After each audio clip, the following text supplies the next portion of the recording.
Кудайдын чакырыгы 12-июль.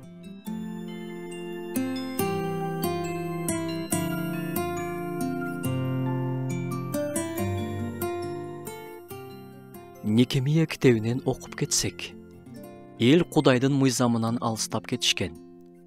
Эми китеп көчүргүч Эзра Теңирдин мыйзам китебин элдин алдында окуганы алып келди. Эзра жыгач секичеге турду да, элдин көз алдында китепти ачты. Ал китепти ачканда бүт эл ордунан турду. Анан Эзра улуу Кудай Теңирди даңктады. Бүт эл колдорун көтөрүп, "Омин, омин" деп жерге жете ийилип, Теңирге табынышты. Эзранын жардамчылары да ошол жерде болушту. Кудайдын сөзү так окулуп, элге түшүндүрүлүп берип жатты. Алар окуганды эл түшүнүп жатты. Кудайдын тирүү сөздөрү окулуп жатканда эл ыйлап жатты.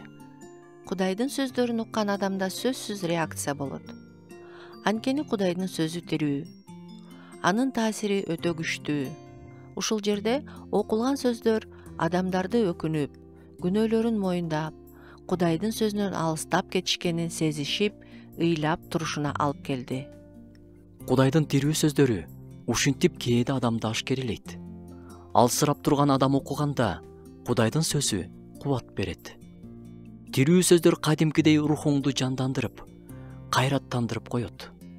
Денелик жактан ооруган адам да ишеним менен Кудайдын сөзүн окуса, айыгуу ала алат.